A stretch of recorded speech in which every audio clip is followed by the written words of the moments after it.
A'udzubillahi minasyaitonirrajim. Bismillahirrahmanirrahim. Assalamualaikum warahmatullahi wabarakatuh.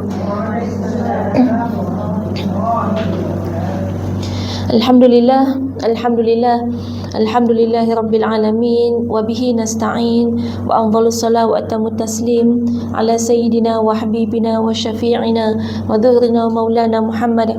Allahumma salli ala sayyidina Muhammad wa ala ali Muhammad. Ashhadu an la ilaha illallah wahdahu la syarika lah, wa ashhadu anna Muhammadan abduhu wa rasuluh. Qala rabbi shrah li sadri wa yassir li amri wahlul 'uqdatam min lisani yafqahu qawli amma ba'd. Alhamdulillah, segala puji bagi Allah, kita bertemu pada hari ini bulan Disember, bulan cuti-cuti cuti-cuti Malaysia.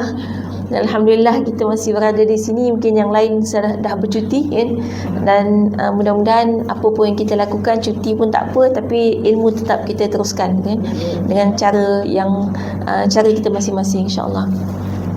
Baik, hari ini insya-Allah kita sambung dengan tafsir kita surah Taha ayat yang ke-55 kan. Jadi tadi sebutkan untuk kita tetap juga membawa isu-isu kita kan, isu-isu kita yang kita tak boleh berhenti, dan kita dah nampak orang dah makin berkurang membincangkan. Itu biasa, standard hangat-hangat tai ayam kan. Ada pepatah kita. Pepatah tu adalah memang pepatah khas orang Melayu kan. Dan memang cerita ayam kan. Ayam ni orang kampung dulu semua orang nampak ayam. Orang bandar je tak nampak ayam kan. Dia nampak ayam dah siap panggang kan. Kalau ayam duk masih kan hangat-hangat tiap ayam tu kan, maknanya tengok ayam hidup kan. Dia buang dia punya tu kan, hangat-hangat dia tu, orang kampung tahulah hangat-hangat macam mana kan? Jadi mudah-mudahan kita terus hangat tu dengan konsep hangat perasaan kita, sebab kejadian di Gaza tidak berkurangan pun daripada awal dulu berlaku kan. Walaupun setelah kita kata dah hampir 2 bulan, tapi tetap kejadiannya masih lagi hari pertama selepas gencatan senjata tu bom makin bertalu-talu. Jadi memang walaupun hari ini kita kata dunia dah pun mula buka mata dan melihat siapa betul siapa salah kan, tapi masih ada yang buta kan. Jadi hari ini kita kata kita punya tugas dan tanggungjawab kita masih berterusan, dan pastikan apa yang kita bincangkan sebelum ni kita laksanakan dalam hidup kita. Dalam konteks kita tetap teruskan kita punya boikot yang pertama kan. Kemudian kita teruskan kita punya usaha untuk menjadikan diri kita layak termasuk dalam kategori dan golongan yang disebut sebagai tentera Allah. Sebab tentera Allah ni bukan mesti kita ni mesti bertenaga kuat dah. Kadang kita rasa orang muda je boleh jadi tentera. Tak, tentera Allah dia bukan konsep dia macam tu. Tentera Allah ni konsep dia adalah siapa yang paling dekat dengan Allah, siapa yang keimanannya paling tinggi, itulah tentera Allah. Sebab tentera Allah tu termasuk orang yang kuat doa dia dan makbul doa dia, itu termasuk tentera Allah. Jadi kalau kita tak boleh nak sumbang pada tenaga, doa yang makbul itulah jadi tentera Allah kan. Jadi maknanya kita kena layakkan diri kita untuk masuk dalam golongan tu. Jadi termasuk orang yang akhirnya memenangkan Islam adalah yang betul-betul kita menyumbang secara langsung dan secara berterusan kan. Kalau kita boleh menyumbang dengan doa kita, dengan kaedah doa yang tidak ditolak, benda pertama adalah meninggalkan maksiat. Jadi maksiat selama ni, dosa-dosa yang kita dah tahu dosa tapi susah nak tinggal, itu kita usahakan. Dan sepatutnya apa yang terjadi ni adalah motivasi besar untuk kita, dan untuk kita sentiasa semangat meninggalkan maksiat. Kemudian solat kita yang selama ni mungkin kita masih lagi main-main, azan kita tak terus bangun, yang ni sepatutnya jadi semangat, azan je terus bangun, atau sebelum azan dah siap kan. Sebab memang ada tips sebenarnya untuk solat awal waktu kan. Kaedahnya ialah masa azan tu terus pergi ambil wudu. Sebab masa azan tu setan tengah lari berterabur. Masa tu kita hanya berlawan dengan nafsu je, tak lawan dengan setan. Tapi lepas azan habis je kita dah mula berlawan dengan setan, dia akan makin berat kan. Jadi itu semua yang kita nak usahakan dalam kehidupan kita. Dan hari ni ada satu lagi tambahan yang boleh dilakukan. Ada tentera alam maya, yang tu kita boleh join, tak kira umur. Tentera alam maya ni didominasi oleh dimulakan oleh Indonesia. Dinamakan sebagai tentera julid julid Indonesia. Julid tahu julid. Dia asal daripada dia nak letak perkataan jihad, tapi itu kan sensitif kan dekat media sosial, jadi diubah kepada julid. Bahasa Indonesia julid ni maknanya macam apa istilahnya, kita kata sinis gitu. netizen Indonesia ni sangat-sangat julid, sangat-sangat sinis sebelum ni lah, sebelum daripada berlakunya perang, berlakunya apa yang berlaku di Palestin ni. Saya lebih suka sebut dia sebagai, dia bukan perang lah sebenarnya kan, dia bukan perang. Dia perang ni kan tentera dengan tentera. Dia di Palestin ni bukan perang, memang genosida, total dan genosida. Dan bila tentera Hamas bangkit untuk kita kata menyerang balas atau mempertahankan, itu bukan bentuk peperangan, dia memang mempertahankan diri. Dan mempertahankan diri, dan juga yang ditarget betul-betul tentera. Tak ada satu pun orang awam yang betul-betul kita kata yang ditarget dibom sebab nak bom tentera. Tiba-tiba walaupun tentera tu duduk kat tempat awam tu takkan dibom. Itu kaedah dia. Ni kalau kita nak belajar fiqh jihad dalam Islam, sebahagiannya kita dah boleh nampak depan mata. Dalam Islam bukan tak boleh sama sekali menawan musuh. Kita tawan musuh tu kan, ada tawanan perang kan. Kita biasa dengar zaman Nabi ada tawanan perang. Hatta kepada isteri Nabi SAW, salah seorang isteri Nabi itu tawanan perang asalnya. Isteri Nabi itu kan Sofiyah binti Huyai. Salah seorang isteri Nabi itu anak orang Yahudi. Memang dia pun orang Yahudi. Jadi ada isteri Nabi orang Yahudi. Sebab tu kita kata tak boleh kita kata semua Yahudi jahat, sebab isteri Nabi Ummul Mukminin ada Yahudi. Dan dia anak kepada pemimpin orang Yahudi yang ayahnya mati dalam medan perang tu, perang dengan orang Islam. Maka memang di awalnya kejadiannya Sofiyah binti Huyai ini benci sangat dengan Nabi. Sangat benci, sebab boleh bayangkan Nabi adalah ketua daripada pasukan perang yang telah membunuh ayah dia. Siapa tak benci? Dari segi perasaan kan. Bila Nabi datang jumpa, dia kutuk-kutuk, dia sumpah seranah, dia memang benci sangat. Tapi tengok macam mana keindahan akhlak Nabi yang boleh membuatkan daripada benci menjadi sayang, sampai akhirnya menjadi isteri yang sangat setia. Dan ini kalau kita nak faham apa Nabi buat, kalau nak faham hari ni kita dah boleh tengok apa Hamas buat. Sampai tawanan dia jatuh cinta gitu kan. Jatuh cinta dengan kata boleh bersalam, boleh berpeluk, boleh menggambarkan wajah yang penuh bahagia gitu. Macam balik daripada percutian. Saya rasa mungkin balik pada cuti pun kita muka tak sebahagia tu. Ni yang bercuti ni kan, balik-balik kadang muka monyok pasal letih. Kan? Ini muka penuh ceria dan bahagia. Maksudnya dia betul-betul, sebab mereka ni kan dah mengalami penjajahan 75 tahun. Jadi memang 40 tahun pertama tu adalah proses mereka betul-betul ditindas. Kemudian dia ada proses 40 tahun ni. Ini ada dalam Quran.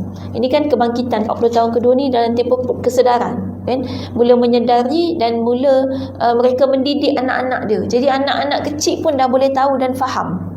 Bila hilang anggota kena bom, dia boleh cakap, saya telah pun menyerahkan kaki saya ke jalan Allah. Dia boleh faham macam tu. Itu sebenarnya yang hari ni saya ingat dulu masa saya mula-mula nak berkuda, ada orang kata apa, tak takut jatuh ke? Nanti luka ke, cedera ke kan? Ada orang cerita kalau naik kuda nanti patah tulang belakang lah. Itu kalau gelok gitu. Kalau takat kuda berjalan tak sampai patah tulang belakang. Saya banyak kali dah jatuh kuda. Dan sebenarnya jatuh kuda ni bukan bermakna, dia bukan erti, bukan yang penting bukan kita jatuh, tapi yang penting bagaimana cepat yang kita bangkit semula lepas jatuh. Itu kita belajar daripada sekecil-kecil kuda lah kan? Sebab ada banyak orang lepas jatuh kuda serik seumur hidup, taubat, tak mau naik dah. Bila kita buat macam tu, kita bukan sekadar menyakiti psikologi diri kita, kita juga menyakiti psikologi kuda. Kuda pun sakit juga. Kalau kita jatuh, dia memang tak sakit, tapi perasaan dia sakit. Sebab tak ada kuda yang nak tuan dia jatuh. Memang bila jatuh tu salah kita. Kuda tu dia bukannya sengaja ataupun nak jatuhkan kita, apalagi kita dah menunggang dia lama gitu. Baik. Cuma nak ceritanya masa tu, apa yang kita perlu fahami masa tu payah nak explain kat orang kan. Kita selalu takut dengan risiko gitu. Kan? Tapi saya cuma boleh bagi tahu yang penting dalam hidup kita adalah kita melakukan perintah Allah, apa yang wajib dan apa yang sunnah kita laksanakan. Risiko memang ada. Orang duduk saja pun ada risiko. Tidur manjang lagi sakit kan? Duduk tak buat apa-apa pun sakit juga. Semua orang ada risiko. Jadi kalau kita menghadapi risiko dalam kaedah ataupun dalam agenda melaksanakan tugas dan tanggungjawab kita sebagai hamba Allah dengan ibadah yang kita lakukan, sepatutnya kita tak ada masalah. Kalau semua takut risiko tu yang kita kata, orang takut untuk luka, cedera, apalagi hilang anggota di jalan Allah. Jadi itu yang takut kan? Kita kata bukan makna kalau berani tu dah tak payah nak fikir apa-apa dah. Kita tetaplah ambil langkah berjaga-jaga, belajar, tak boleh naik kuda pandai-pandai gitu kan. Maknanya belajar kita usaha untuk mengelakkan kecederaan ataupun masalah. Contohnya kalau dah pernah jatuh kuda, jangan duk biar buat tak tahu macam tu je. Belajar cara jatuh. Jangan fikir tak mau jatuh, belajar cara jatuh. Ada cara jatuh. Banyak orang jatuh tak cedera sebab ada cara dia. Akhirnya belajar cara jatuh. Jadi kita dalam hidup tak boleh fikir tak mau jatuh. Tak mungkin kita tak pernah jatuh dalam hidup kita. Bukan hanya jatuh tangga ke, jatuh apa ke, tapi jatuh down dalam hidup kita ada. Dan kita kena belajar cara bangkit semula. Kalau naik kuda tu, kalau jatuh, kena terus naik dia balik. Masa tu juga, selagi kita tak pengsan, tak masuk hospital. Sakit sikit-sikit naik juga. Kenapa? Sebab psikologi kuda, kalau kita tak mau naik dia semula lepas kita jatuh, dia pun akan fobia. Dia tak mau bawa orang dah lepas tu. Kita dah menyakiti dia juga. Waktu kadang-kadang kalau orang yang jatuh tu tak mau naik balik, orang lain kena naik. Nak bagi dia tak sakit psikologi. Tapi orang yang jatuh tak mau naik balik tu psikologinya rosak. Sampai tak mau naik lagi gitu. Ya. Jadi dalam Islam ni kan kaedah kita jangan fikir tentang kejatuhan, jatuh ni memang dah lumrah alam. Apalagi kalau kita nak jadi orang Islam beriman yang melakukan kebaikan-kebaikan, itu akan sentiasa ada penghalang. Dalam Quran dah bagi tahu kita ada musuh yang takkan membenarkan kita buat baik. Kalau ada kebaikan yang kita buat dan tak ada siapa halang, dia antara dua. Boleh jadi kebaikan yang kita buat tu tak cukup besar sehingga musuh tak rasa bahaya.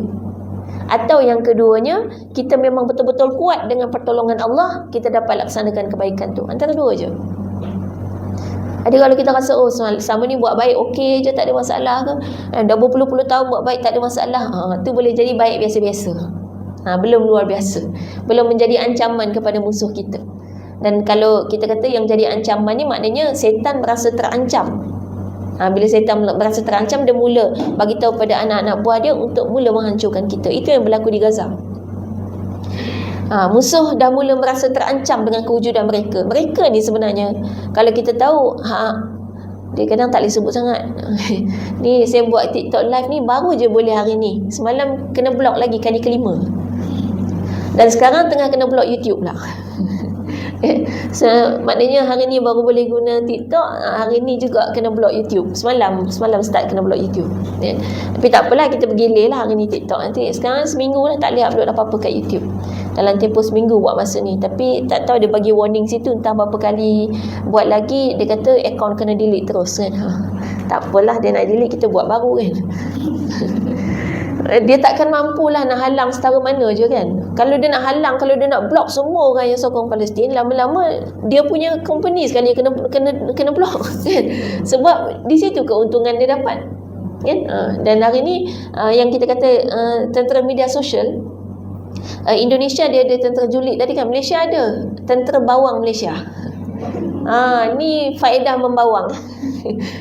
Orang Indonesia pun tanya kenapa bawang. Dia tak tahu istilah kita membawang tu kan. Jadi selama ni membawang jadi dosa, kali ni boleh membawang jadi pahala. Jadi yang dibuat, dan sekarang tengah dalam proses tengah jemput orang Turki pula untuk join sekali. Jadi ni 3 negara yang dah join. Maknanya selama ni Indonesia dah buat, dan memang tentera IDF semua dah kenal kan. Dia orang dah ada yang dah memang betul-betul, sebab yang kita serang ni media sosial ni, yang kita serang mental dia. Memang kita tak tembak dia dari jauh, nak buat macam mana? Sebab yang pegang kuasa tak boleh buat apa-apa. Kita ada kuasa media sosial, kita ada kuasa mata pena, kita ada kuasa tangan jari kita. Jadi tu kuasa yang kita ada, kita masuk dalam tu. Diorang ada bagilah akaun-akaun IDF yang ada tempoh tertentu kita akan serang beramai-ramai. Dan Indonesia jangan main-main lah, rakyat dia 10 kali ganda kita. Jadi kalau setiap seorang tu serang dalam tempoh 3 hari, itu dah cukup untuk membuatkan tentera tu tak boleh tidur malam. Dan memang hasilnya dah banyak akaun-akaun tentera IDF yang terpaksa ditutup. Mereka tutup sendiri sebab stres. Kita tahu tentera Israel ni mental dia rendah. Dia sangat rapuh lah, lemah sebenarnya, mental pemikiran dia lemah. Dia tak kuat pun. Sebab mereka ni motivasi untuk pergi perang tu, yang pertama, maklumat untuk mereka menyerang orang tu, mereka ditipu oleh pemimpin dia sendiri. Kata Hamas ada sana, ada kat sini, habis dibom-bom semua hospital. Lama-lama dia orang sebenarnya boleh fikir. Ada sebahagian yang dah fikir dan dah berhenti. kan.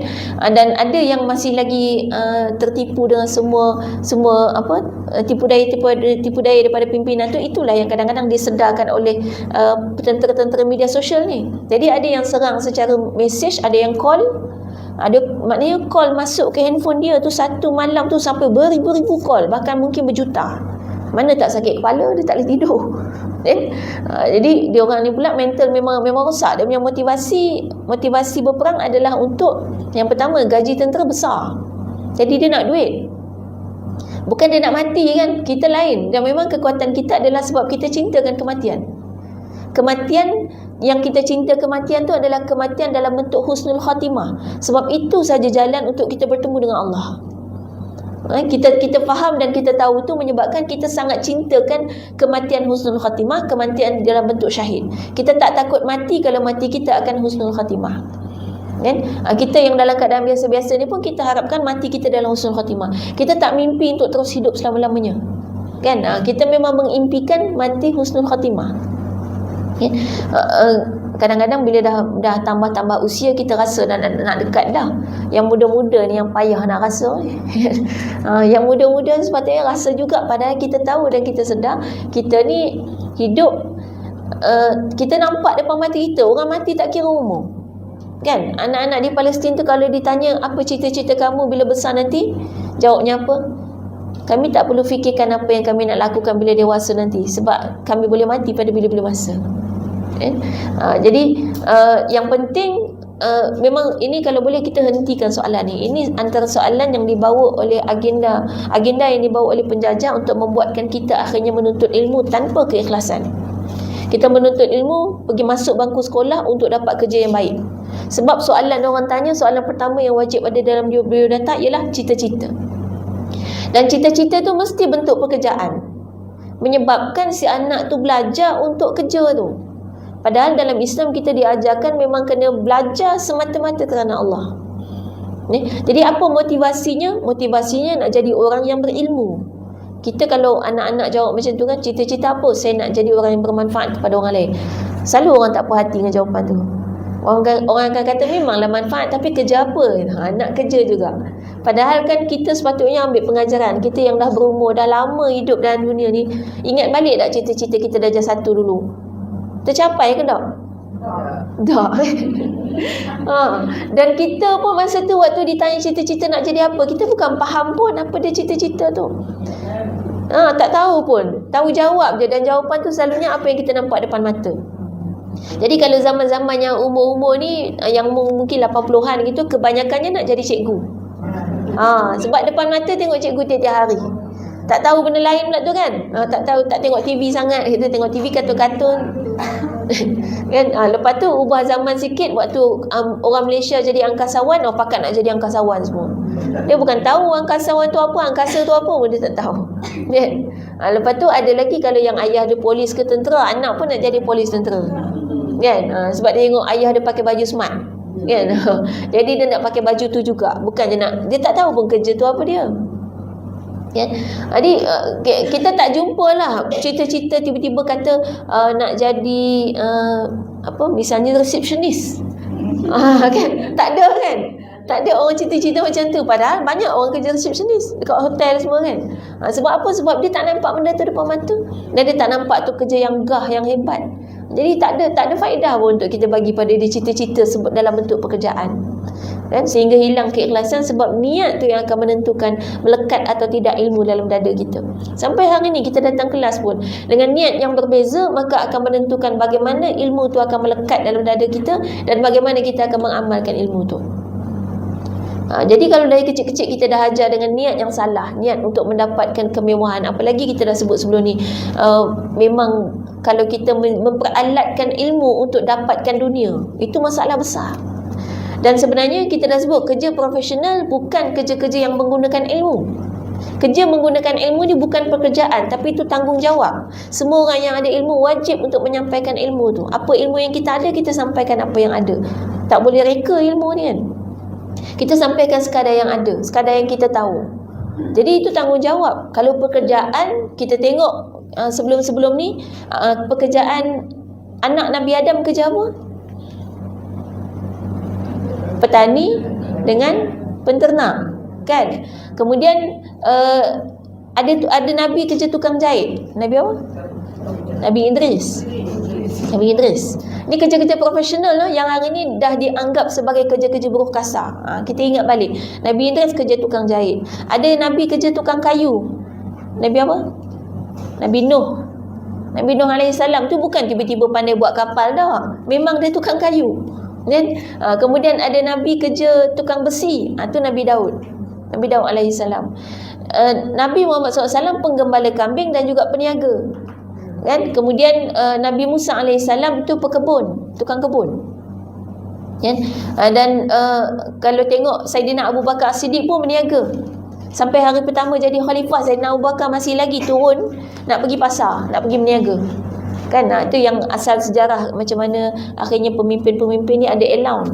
Sebab kalau sibuk berniaga nanti tak sempat nak fikir tentang umat, gitu kan. Jadi maksudnya kita kata itulah sebenarnya pekerjaan-pekerjaan yang membina sifat kepimpinan. Dan Nabi-Nabi Rasul ni dengan pekerjaan tu mereka bekerja tu sebagai persiapan mereka menjadi seorang Nabi. Maksudnya dia ada kepimpinan kat situ. Sebab tu hari ni buruh-buruh kasar tu kalau kita cek hormon-hormon otak dia, kadang-kadang otak dia lebih cerdas daripada kita. Sebab dia menghadapi suasana dunia sebenar, gitu. Yang duduk dalam aircon, kursi pusing ni, dia bukan dunia sebenar. Dia dunia di alam maya depan dia tu, kan. Baik, itu sikit sebanyak yang kita kata kita nak teruskan perjuangan kita masing-masing, teruskan, tambahkan amalan-amalan dalam hidup kita supaya kita semakin dekat dengan Allah Subhanahu Wa Taala. Dan sepatutnya ini menjadi motivasi, kan, kita semakin struggle dan semakin kita rasa ringan lah. Mungkin sebelum ni nak bangun qiyamul lail tahajud berat, gitu, susah. Tapi sepatutnya dengan kejadian di Palestin bukan lagi jadi pilihan untuk kita tahajud. Wajib untuk kita tahajud kalau kita nak dekat dengan Allah. Ni kena faham, kalau nak dekat dengan Allah wajib tahajud, bukan hukum tahajud wajib. Banyak orang silap faham ni. Dia kata ustazah tukar hukum. Dah. Dia macam kita istilahkan lah, wajib datang kelas kalau nak tambah ilmu. Bukannya datang kelas hukum wajib, datang kelas hukum sunat. Kan ada banyak lagi cara nak tambah ilmu. Tapi kalau betul nak tambah ilmu memang kena datang kelas. Dan tengok online tu hanya tambahan. Tapi kalau betul nak tambah ilmu kena datang kelas. Itu istilah wajib tu. Orang tak biasa datang kelas, dia memang selalu tak faham. Saya biasa tengok, kan, dekat luar sana ada pendakwa-pendakwa lain yang bila sebut ayat macam ni, contohnya wajib bertaubat, kan. Wajib bertaubat bagi siapa yang tak merasa apa-apa dengan kejadian di Palestin. Ada yang kata ada pula kita tak buat dosa apa pula kena wajib. Dia kata dah tukar hukum. Dah, pasal dia tak pernah datang kelas lah, dia faham salah. Wajib ni bukan maknanya kita tukar hukum. Ada situasi yang mewajibkan kita, gitu. Dan menyebabkan berubah hukum tu untuk kita, bukan untuk orang lain. Banyak yang kita belajar dari Ustazah Palestin, hal Palestin. Betul. Banyak. Boleh bandingkan antara rejim tu dengan Hamas. Boleh bandingkan sampai Hitler, gambar Hitler pun ada.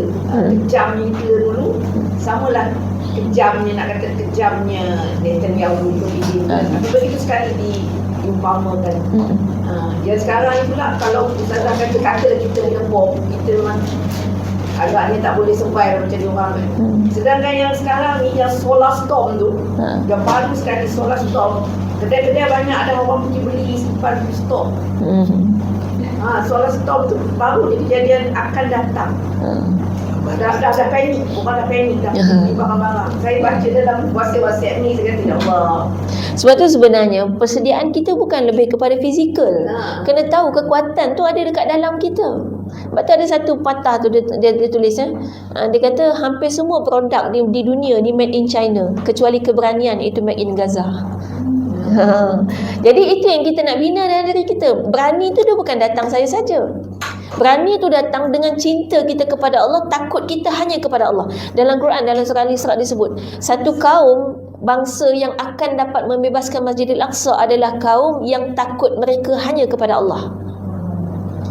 Jadi kita nak bina yang tu, dan itu tak mudah. Cuba hari ni kalau kita apa-apa sikit kita duk risau apa, nanti orang kata apa. Yang kita duk risau nanti orang kata apa, maknanya kita duk takut kata orang lagi. Padahal takut kita sepatutnya hanya kepada Allah. Kita tak takut dengan mana-mana makhluk pun atas dunia ni. Hari tu kita sembang takut hantu lagi. Hantu takut dah. Tu tentera Israel tu takut hantu tu. Kan dia orang kata kami berperang dengan hantu kan. Sebab dia tak nampak tiba-tiba muncul kan. Jadi maknanya tu masih takut dengan makhluk gitu. Ini kalau kita nak test nak tahu kita ni takut Allah ke tidak ni.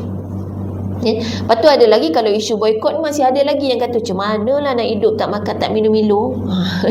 Ada lagi yang fikir macam tu. Maknanya kita terlalu jauh daripada jiwa semangat perjuangan yang sebenarnya. Sekarang kita nak bina takut kita hanya kepada Allah. Itu satu doa minta Allah bagi pada kita. Jadi Allah bukakan jalan. Bagi Allah buka jalan, Allah nampakkan pada kita apa masalah kita ni sampai kita tak boleh nak takut hanya kepada Allah. Kita masih takut dengan hukuman-hukuman manusia kat dunia ni. Dalam kita nak menegakkan agama Allah. Sebab tu kadang-kadang dalam hati, kalau saya dalam hati kecil ni, memang jauh lebih selesa duduk kat Gaza. Kalau orang yang faham, kenapa? Sebab jiwa kita betul-betul merdeka untuk melaksanakan hukum Allah atas muka bumi. Kita memahami agama Allah dengan sebenar-benarnya. Hari ini umat Islam banyak faham agama separuh jalan kita faham.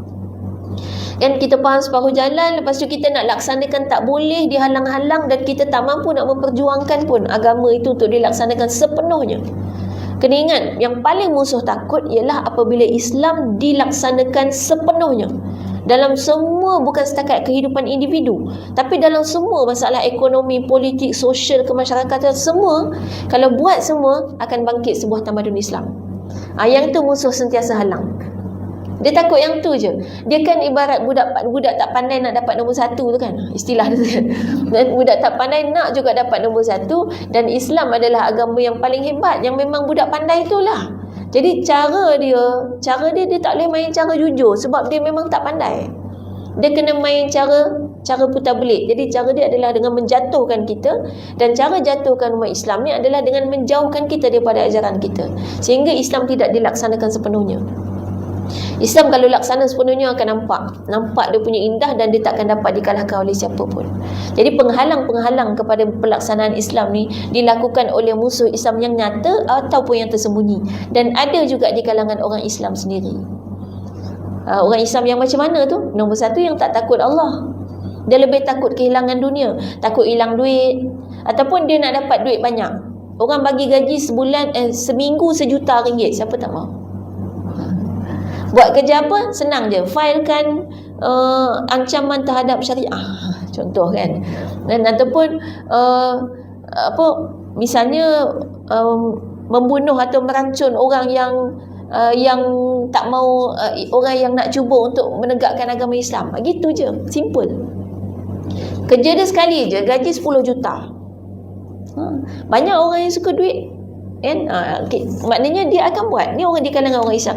Dan benda ni berlaku pada zaman penjajahan dulu. Ada tali barut kita panggil. Tali barut ni ada sampai kiamat. Dalam Quran cerita, memang ada orang macam ni. Orang Islam yang lemah iman dia, yang hanya fikir tentang diri dia sendiri, yang sukakan 3 penyakit dunia ni. 3 ni kita nak buang daripada diri kita. 3 ni, yang pertama sekali harta. Dia suka dengan harta. Yang kedua tahta. Yang ketiga wanita. Jadi memang ni senjata orang kafir.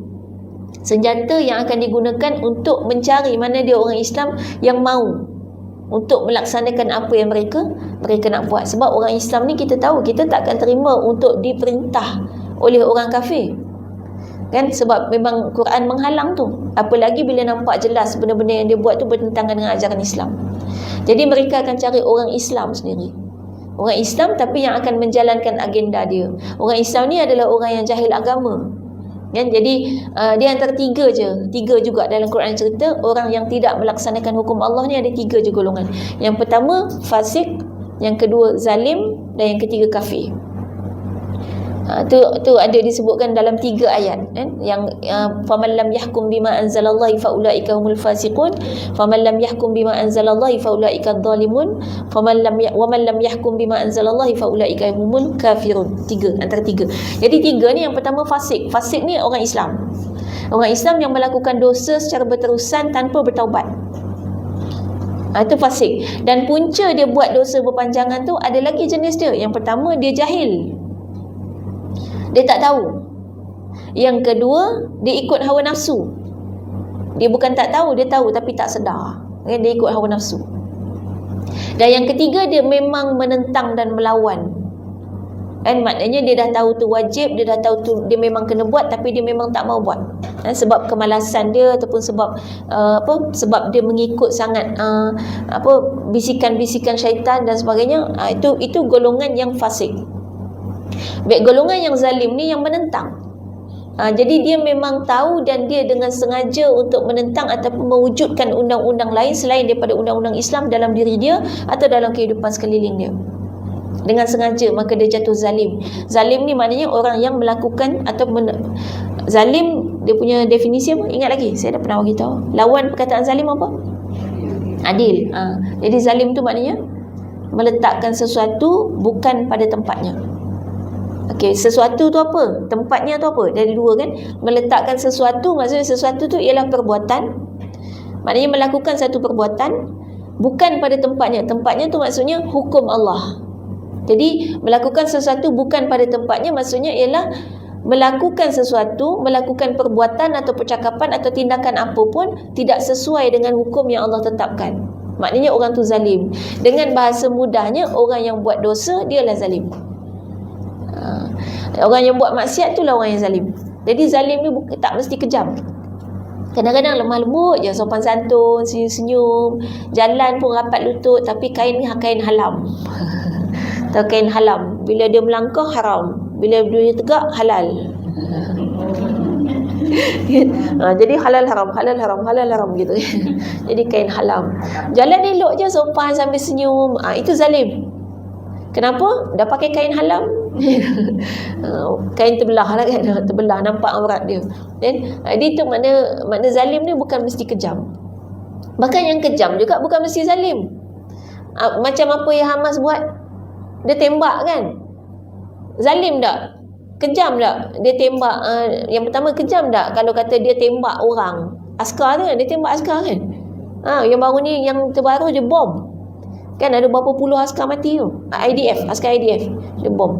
Kalau kita kata kejam, membunuh perbuatan kejam, tapi zalim tak? Tak, sebab kena pada tempatnya. Jadi maknanya dia memang kena pada tempat, kena tahu hukum, baru kita takkan jadi orang zalim. Kalau tak tahu hukum, kita akan jadi orang zalim. Jadi memang dia ada kaedah dia. Memang ada orang yang memang kena dibunuh, memang wajib dibunuh. Wajib memang ada.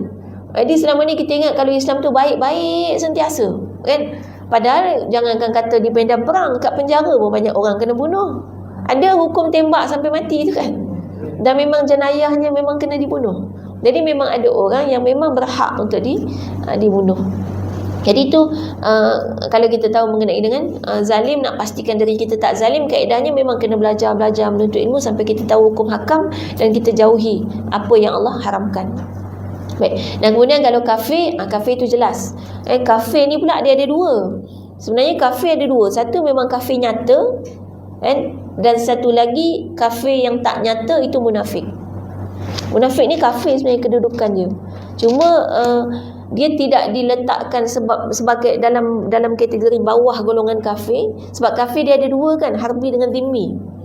Tapi kenapa munafik tak masuk dalam kafir harbi atau dhimmi? Sebab dia tampilkan diri dia sebagai Islam. Jadi dia akan masuk dalam orang Islam tapi munafik. Tapi kedudukan dia lebih dahsyat daripada yang kafir tadi. Kalau masuk neraka lagi bawah pada yang kafir. Sebab dia lebih, dia bukan setakat harbi lah, dia memang harbi confirm. Kalau munafik ni dia memang harbi, bukan yang dhimmi. Dhimmi ni kan yang damai, yang macam ada kat Malaysia kawan-kawan kita tu, itu damai. Kita memang kena jaga hubungan dengan dia, kita tak boleh gaduh dengan dia, dan dia ada hak-hak di atas kita. Yang harbi ni yang memerangi kita, macam yang berlaku kat Palestin, yang Israel tu, itu memang jelas. Amerika jelas perang dengan kita, tapi Amerika tu kerajaan dia kan, dia memang jelas memerangi kita. Maka kita kena perangi dia balik. Sebab tu hari ni boikot bukan sekadar produk-produk Israel sajalah, sampai ke produk yang siapa saja yang menyokong Israel tu, maka kita akan boikot juga. Dulu saya ingat beberapa tahun, lama jugalah, saya kan dah boikot lebih pada 20 tahun ni. Bermula daripada sejak Dr. Yusuf Qaradawi mengeluarkan fatwa, itu sekitar awal tahun 2000. Sejak tu memang saya boikot, tak pernah berhenti sampai sekarang. Dan Tapi tengah-tengah tu lah, mungkin berapa belas tahun yang lepas gitu ada orang jual satu produk kesihatan. Mula-mula saya nak beli, lepas tu saya pun tanya. Last sekali tahulah kata dia made in USA masa tu. Saya kata tak apalah, saya tak jadi beli. Saya cakap gitu. Ni WhatsApp. Lepas tu dia kata, kenapa? Saya kata sebab dia made in USA. Dia pun pelik masa tu kan, orang tak tengah, bukan tengah bising-bising boykot. Masa tu orang tengah elok je. Palestin pun tengah, orang kata masih diganggu, tapi yang bukan begitu besar-besaran macam ni kan. Lepas tu dia kata, apa masalah dia? Saya kata, saya tak nak beli sebab made in USA, dan saya cadangkan awak pun berhenti jual. Mengamuk-ngamuk dia, marah dia kan. Saya kata sebab masa tu saya kata sebab USA sokong Israel, dia kata. Lepas tu dia marah apa, dia kata awak pasal Israel awak tak tahu. Dia kata awak tu salah sebut. Dia kata tahu tak Israel tu apa? Dia tak tahu saya ustazah kan. Saya tahu Israel tu apa. Israel tu memang nama Nabi Yaqub. Jadi dia duk sebut yang tu pun salah. Dia kata yang tu dia bukannya jahat, dia Nabi kan. Tak apalah, saya tak layan dah lah kan. Tapi maknanya tu orang Melayu kan, orang Islam. Memang kita kata kita kalau nak berjuang dengan agama Allah ni pada akhir zaman ni adalah yang Nabi sebutkan macam ganjil, pelik gitu kan, pelik pada orang. Sekarang sebab tu dengan apa yang terjadi di Palestin ni, satu benda yang hikmah yang sangat besar. Mereka mengorbankan nyawa, harta dan segala-galanya milik dia untuk buka mata kita semua. Kita dah buta lama dah, dan mereka tengok macam tak ada jalan lain untuk buat kita celik. Jadi mereka tu bukan sekadar dapat pahala sabar, dapat pahala ditindas, dianiaya, dapat mati syahid, dapat pahala juga bagi hidayah kepada orang Islam dan bukan Islam. Banyak orang bukan Islam juga masuk Islam kan, disebabkan apa yang terjadi di Palestin. Mereka tertanya-tanya, keimanan jenis apa ni yang buat mereka sangat jiwanya macam besi kan? Tak boleh diapa-apakan, sampai kepada kanak sekecil-kecil kanak-kanak boleh ada keimanan yang sebesar itu. Ya, maknanya dia dah berjaya buka mata dunia tapi dengan pengorbanan nyawa. Dan ini pernah berlaku dalam peristiwa Ashabul Ukhdud. Tahu cerita Ashabul Ukhdud kan? Tak tahu Ashabul Ukhdud ni dia pakai nyawa untuk bagi hidayah ke orang. Tapi seorang je yang mati. Yang jadi kat Palestin ni banyak satu bangsa, tapi mereka telah dididik. Jadi antaranya mungkin dalam pendidikan mereka ada dikisahkan tentang Ashabul Ukhdud. Menyebabkan yang hebatnya mereka ni bukan 2-3 orang yang faham, satu bangsa semua faham. Itu bukan mudah tu. Maknanya ada satu sistem tarbiyah yang betul, yang memahamkan mereka dari kecil lagi. Ashabul Ukhdud dengan cerita dia, mungkin kalau cerita orang biasa dengar istilah tu kot, Ashabul Ukhdud. Ada seorang pemuda yang zaman itu, zaman kita tahu zaman sebelum-sebelum ni banyak pemerintahan yang guna tukang sihir sebagai backup. Sama dengan cerita Firaun ni, kita tafsirkan hari ni pun cerita Firaun ni. Tak apa, ni termasuk tafsir dia juga. Baik. Jadi pemerintahan masa tu gunakan tukang sihir sebagai backup dia. Sampai sekarang pun ada banyak kerajaan-kerajaan yang di belakang dia tukang sihir. Tok Bomoh lah bahasa kita. Cuma dia tak declare. Kalau dia declare, awal lagi kita dah tumbangkan dia. Kita tak nak Tok Bomoh duduk belakang dia, tapi memang Tok Bomoh belakang dia. Kan bukan hanya orang kafir, tapi juga orang Islam. Kan ada banyak kerajaan dalam dunia ni. Jadi nak ceritanya, maknanya zaman tu bila tukang sihir menjadi backup kepada pemerintahan tu, maka pemerintahan tu mencari pelapis, sentiasa cari pelapis. Jadi tukang sihir dia dah uzur, tukang sihir yang jadi penasihat kerajaan tu dah uzur, dia pun nak lantiklah seorang, cari anak muda yang cerdas, yang cerdik untuk diajar sihir. Jadi dapatlah seorang pemuda ni untuk diajar sihir. Jadi hantarlah pemuda ni selalu tiap-tiap hari pergi belajar kat tukang sihir. Dalam perjalanan dia jumpa dengan rahib. Rahib istilahnya, sebab ni bukan cerita dalam Islam sebelum pada tu. Maksudnya rahib ni adalah orang yang juga membawa agama Allah, tauhid yang sama. Rahib ni istilah untuk agama Yahudi. Tapi masa tu masih Bani Israel lah, masih agama tauhid yang betul, bukan yang sekarang. Yang sekarang dah terpesong. Terpesong ni full, terpesong sepenuhnya sejak zaman Nabi Muhammad SAW. Sebelum tu dia masih okey. Masih ada yang okey, masih ada yang terpesong tu macam biasa, tapi ada yang okey. Sejak zaman Nabi semua total, semua sekali terpesong.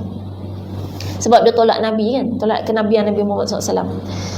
Baik, jadi kemudian bila dilantik ni, tengah jalan dia jumpa dengan rahib. Rahib pun ajar dia tentang agama tauhid kan.